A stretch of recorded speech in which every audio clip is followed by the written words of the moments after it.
welcome to the deep dive. This is where we take all that info, all those sources you send us, and we really dig in to pull out the key stuff fast. Exactly. So you feel like you really get it without needing weeks to figure it out. And today, our mission, well, it's all about your spoken English, making it sound more natural, less like you're reading. Yeah, we hear that a lot. People feel their grammar's okay, but they still sound a bit stiff, maybe. Right. So we boiled it down to 15 essential English phrases. These are like, well, shortcuts, really. Little conversational tools that native speakers use without even thinking. They can make a huge difference in sounding more fluent, more relaxed. Okay, let's jump in. First phrase, get over it. You hear this one a lot. Definitely. And basically, it just means stop being upset about something. Stop letting it bother you. So, like, your friend messes up a presentation slightly, and they're still down about it days later. Uh-huh. You might say, yeah, he's still upset, isn't he? And someone else replies, he just needs to get over it. Right. It's like saying move on, basically. Forget about it. Exactly. It's direct, packs a punch in just 3 words. But, that directness. Yeah. Well, it can be tricky. Tone is absolutely everything with this phrase. How so? Said gently, it's encouragement. But said harshly, oh, it can sound really dismissive, like you don't care. Ah, okay. So you probably wouldn't say it to someone dealing with something really serious, more for, like, everyday bumps in the road. Precisely. Context and tone are key. And yeah, like you said, move on or forget about it are similar. Maybe a bit softer. Often, yeah. Maybe less confrontational than just get over it, which can sometimes feel like an order. Got it. Okay, number 2. Yeah. Seems simple. It does, but it's got this neat dual function. First off, it's permission, pure and simple. Like, can I ask a quick question? Go ahead. Perfect. It's quicker, more fluid than just saying, yes, you can. It feels more active, doesn't it? Like you're waving them through. What's the other use? It's also a signal to start something, beginning an action. Ah, right. Like in a meeting. Everyone ready. Exactly. Okay, go ahead and start. It's the green light. Let's begin.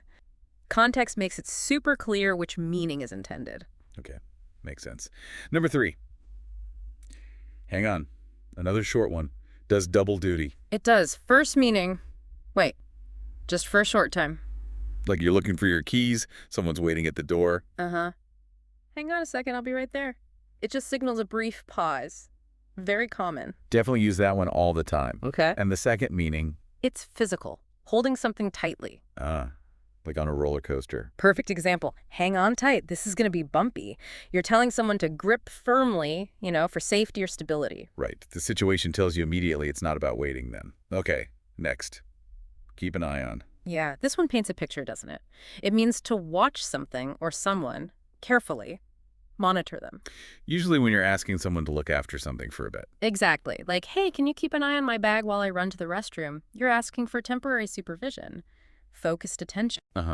It's like asking someone to be a temporary guardian for your stuff. What about alternatives? Watch or look after? Yeah, they're close. Watch can sometimes feel a bit more passive, maybe. Look after might imply a bit more responsibility, more care. But honestly, in many everyday chats, you could probably swap them around. Keep an eye on, watch, look after my bag. People will get it. Good to know. All right, phrase 5 is make sure. This one feels important, like checking a box. That's a good way to put it. Make sure really emphasizes that something needs to happen or needs to be true. You need to take action to ensure it. Like, make sure you lock the door when you leave. Exactly. It's not just suggesting locking the door. It's stressing the importance of it actually being locked, ensuring the outcome. So it adds a layer of certainty or requirement. Yes, exactly. It highlights the necessity. You could use ensure, which sounds a bit more formal. Right. Or even see to it that, which feels even stronger, like taking personal responsibility. But make sure is the everyday go-to. Okay. Now for something completely different. No way. This one's all about emotion. Oh, absolutely. No way. It's just packed with feeling. Its main job is expressing surprise or strong disbelief. Like if someone tells you something totally unexpected, they won the lottery. No way. Exactly. It's that instant gut reaction, astonishment, finding it hard to believe. But it's not just surprise, is it? It can be refusal, too. You got it. It can also be a really firm no. Super direct refusal. Like, can I borrow all your savings? Yeah. No way. Absolutely not. And again, Tone tells you everything. Is it wide-eyed surprise or a flat-out rejection? Tone is king with these short phrases, it seems. Okay, let's tackle pickup.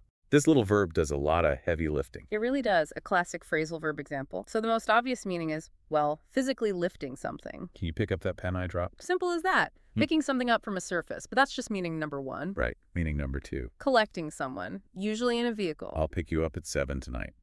Standard arrangement stuff. Uh-huh. Very common for making plans, coordinating travel. And then there's a third meaning, which is quite different. Okay. It's about learning something, but informally, without structured lessons. Oh, like she picked up French just by living in Paris for a year. Precisely.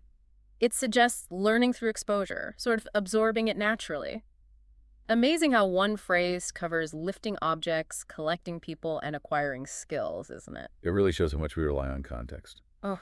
Okay, next. Put off. I think we can all relate to this one. Yes, probably.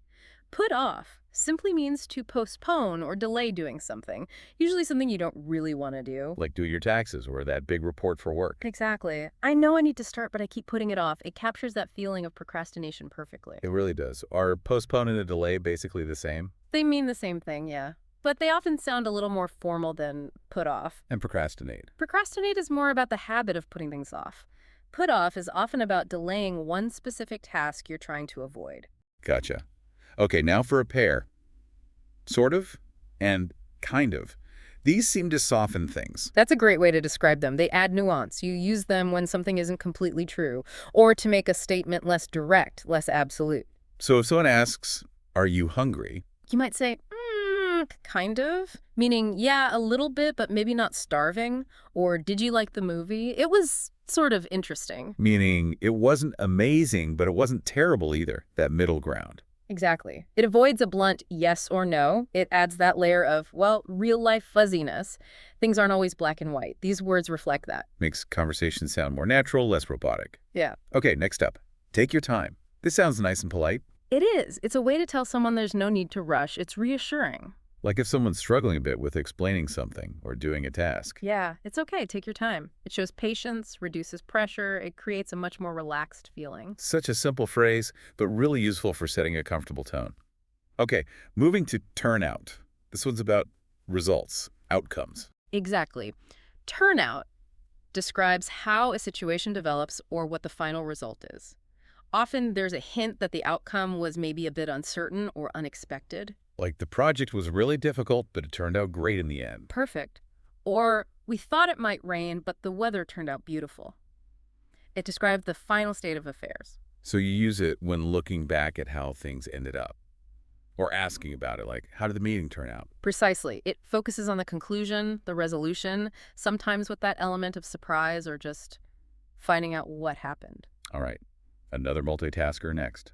Workout. Yes, workout is super versatile, meaning number one, probably the most common today, is exercise. I try to work out 3 times a week. Going to the gym, jogging, whatever. Physical exertion. But that's not all it does. No, what else? It also means to find a solution or to develop a plan through effort. Like we need to work out these problems before the deadline. Or let's work out the details later. Exactly. It implies figuring something out, finding an answer or a method. And there's a third meaning, too. Okay. It can mean how things develop or progress, usually with an optimistic feel, like, don't worry about it, everything will work out.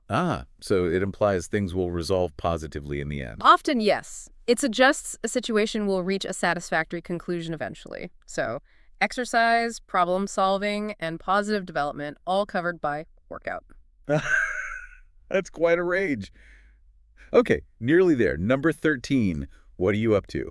Classic conversation starter. Very much so. It's just an informal, friendly way to ask someone what they're doing right now. Similar to what's up, but maybe asking for a slightly more specific answer about the current activity. Yeah, I'd say so. What's up? Can just be a general greeting. What are you up to?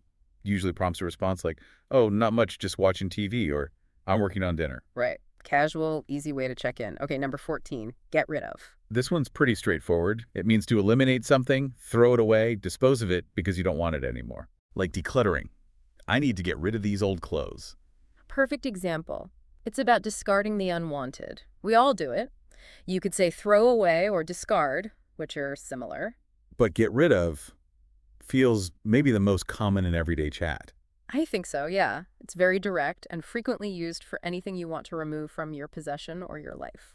Okay, and our final phrase, number 15, it doesn't matter. A simple but important one, it just means it's not important or it has no significance. So if someone apologizes for something small, oops, sorry I'm a few minutes late. You might reply, oh, it doesn't matter, don't worry about it. It dismisses the issue as unimportant, or I broke a glass, it doesn't matter, we have plenty. Right. It's a way of saying no harm done or this isn't a problem, similar to never mind. Yes, very similar in many contexts. Never mind, or it's not important, convey that same lack of significance. So there we have them.